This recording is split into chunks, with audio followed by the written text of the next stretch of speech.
Hello, my name's Todd Lear. I'm here to talk to you about another one of my books that I wrote.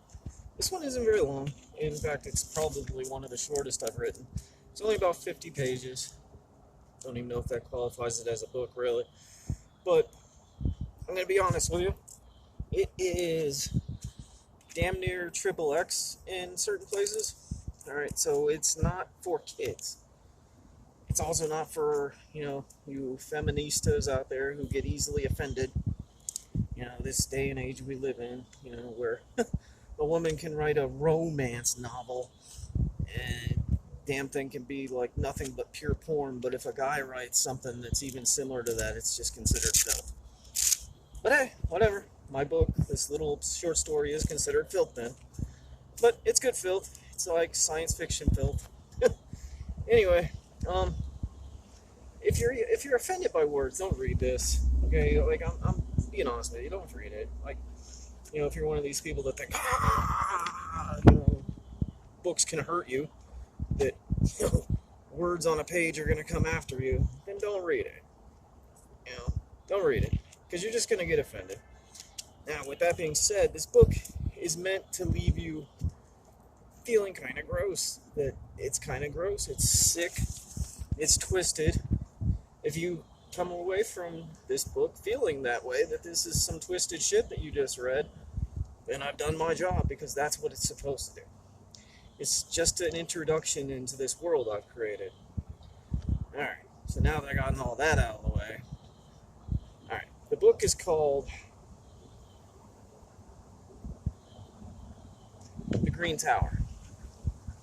Now, what the book is about is it's a time after the bombs had fallen, 100 years after the bombs had fallen. I don't really get into detail about why the bombs have fallen or how, but they've fallen, and mankind has wiped itself out. And then on top of that, a virus. And I started writing about this before COVID broke out. So, am I Nostradamus? Well, you don't see me and Nostradamus in the same room, so who knows? But anyway, I started writing about this virus before COVID broke out.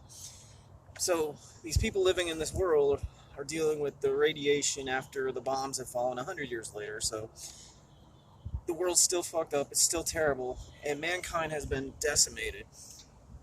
And the virus has done the rest. But it doesn't affect women. The virus does not affect women, it only kills men. In fact, you know, if a man is even born alive, it's like a miracle. And even if he lives through childbirth, if he gets past the age of 3, it's a miracle. So women dominate the world, you know, 300 to 1, 400 to 1, 500 to 1. I don't really get into it, but women control the world, at least in terms of population. That being said, men still control things. As few of them as there are, men still control things. And the world is really twisted now. It's, like Dark Ages shit, even worse than Dark Ages in some ways. And while you can still use like various currencies, like shit, you can go out and find like shiny rocks and trade them for food or what have you.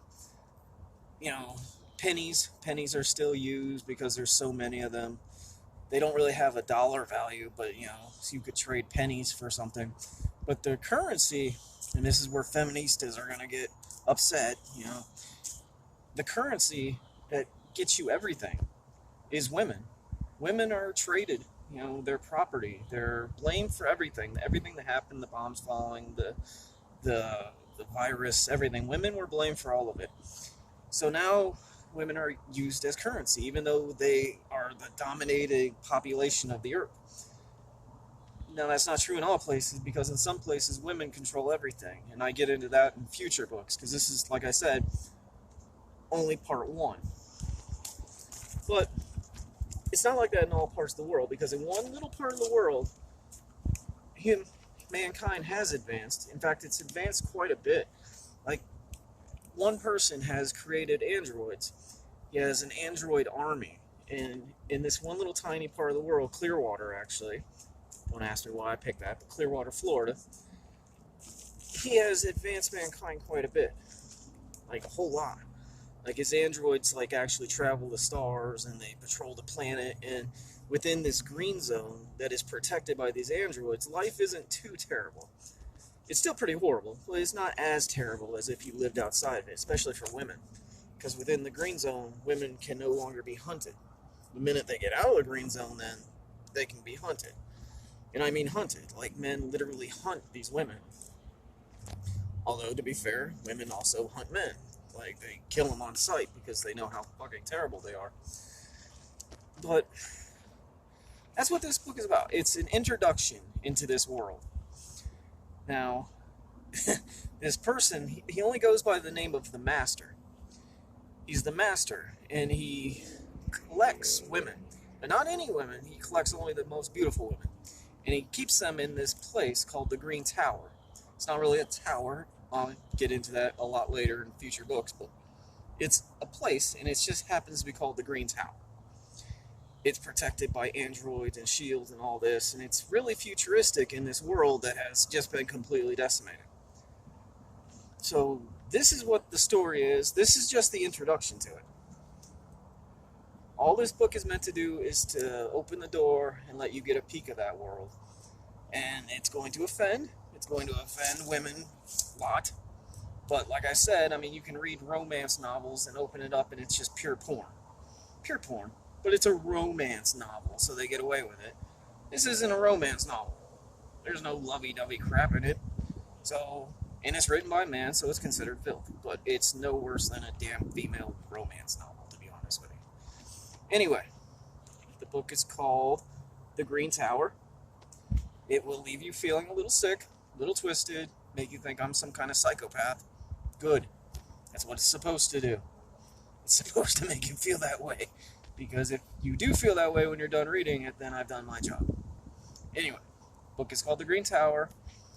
Hope you give it a chance. It's part one of a long series. See you next time.